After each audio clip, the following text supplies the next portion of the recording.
গত এপিসোড আপনারা দেখেছিলেন রিফাত, জয় আর তন্ময় ভুল করে ডেকে তুলেছিল শিবতলা পুকুরে সেই মেয়েটিকে, যার দেহ আজও খুঁজে পাওয়া যায়নি।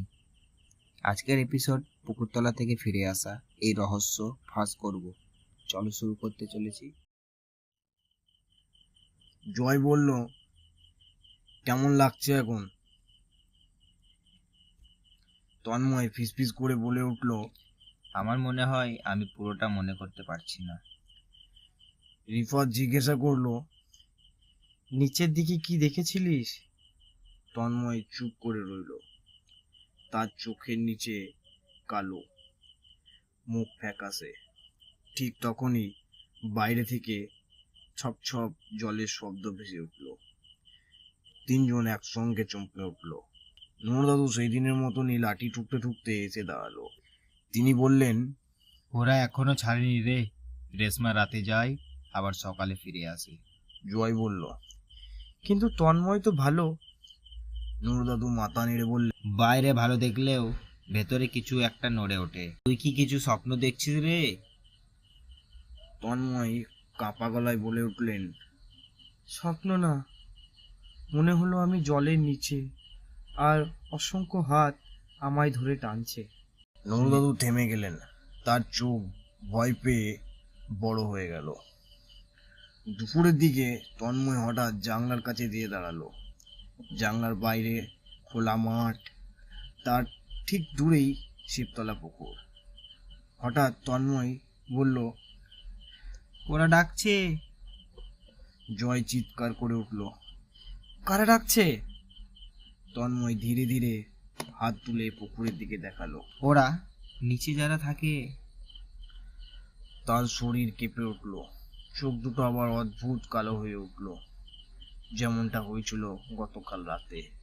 রফিতা জয় ভয়ে পিছিয়ে যেতে লাগলো। বাইরে বাতাস বইতে লাগলো, জানলায় বৃষ্টির ফোঁটা, কিন্তু আকাশ পরিষ্কার। এটা জলের ফোঁটা না, এটা পুকুরের জল। খুব কাছে থেকে একটা ফিসফিসানি শোনা গেল, খুব কাছে থেকে, কিন্তু কোনো মুখ দেখা গেল না। তুমি আমাকে ডেকেছিলে, আমি তোমাকে নিয়ে যাব। তন্ময় হঠাৎ হাসতে লাগলো। জয় ভয়ে বলল, নুরদাদুকে ডাক এক্ষুনি। নুরদাদু ছুটে এলেন। তন্ময় কপালে ছাই মাখিয়ে বললেন, ওকে পুকুর থেকে ডাকা হয়েছে, ফিরিয়ে দিতে হবে। রফিক চিৎকার করে বলল, কোথায় ফিরিয়ে দেব? পূজা গম্ভীর কণ্ঠে বললেন, যেখানে সব শুরু হয়েছিল, সেই শিবতলা পুকুরে। তিনজন আর নুরদাদু মিলে তন্ময়কে ধরে ধরে পুকুরের কাছে আনলো। রাত নামেনি, তবুও পুকুরের জল অদ্ভুতভাবে কালো। হাওয়া নেই, তবুও ঢেউ আছে।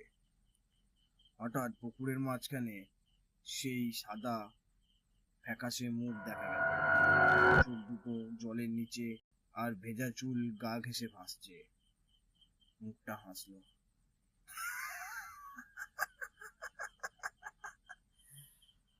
ওকে আমায় ফিরিয়ে দিতে হবে। নুরদাদু তামার হাঁড়ি বের করলেন। তার ভেতরে লাল আগুনের ছাই এখনো জ্বলছে।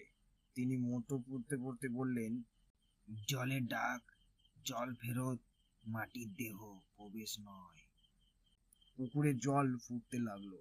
মাঝখানে সেই মুখটা এখন স্পষ্ট, কিন্তু এবার তার দুটি হাতও দেখা যাচ্ছে, কিন্তু হাতগুলি উল্টো দিকে থেকে বেঁকানো, যেন হাড় ভেঙে গেছে।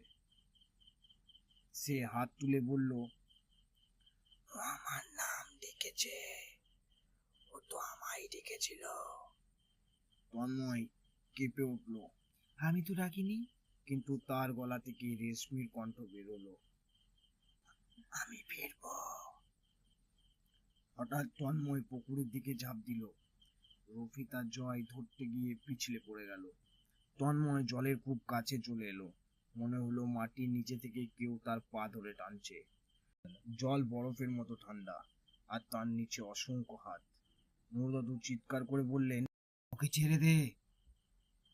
তিনি আগুনের ছাই জলের দিকে ছুটতে লাগলেন। জল লাল হয়ে উঠল। মাঝের মুখটা যন্ত্রণায় চিৎকার করে উঠল, তোমরা ওকে নিতে দেবে না তো? পেছনে তন্ময় কাঁদছে, ওরা আমার নাম ধরে ডাকছে, ওরা বলছে আমি ওদের। কথা শেষ করতে পারলো না। হঠাৎ আকাশের আলো বদলে গেল। পুকুরের চারপাশে এক অদ্ভুত শীতলতা নেমে এলো। নরদাদু চোখ বন্ধ করে তার শেষ মন্ত্রটা পড়লেন আর বললেন, যেখানে আলো পৌঁছায় না ওখানেই ফিরে যা। একটা প্রচন্ড শব্দ হয়ে উঠলো। মনে হলো কেউ পুকুরের জলকে কেটে দুভাগ করে দিয়েছে। সাদা মুখটা চিৎকার করে জলের তলে তলিয়ে গেল।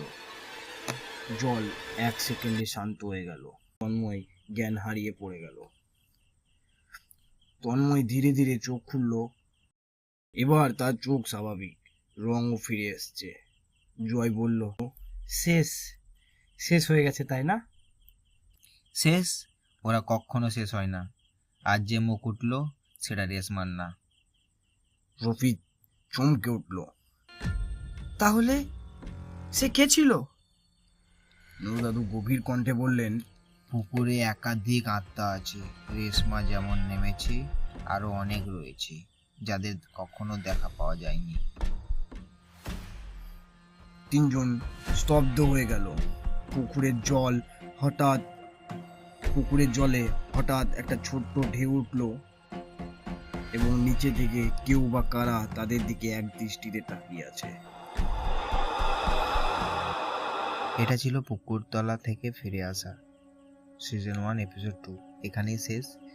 কিন্তু যেটা সবচেয়ে ভয়ঙ্কর, নরু দাদুর কথা মতো আজ যে আত্মাটি উঠেছিল সে রেশমা ছিল না।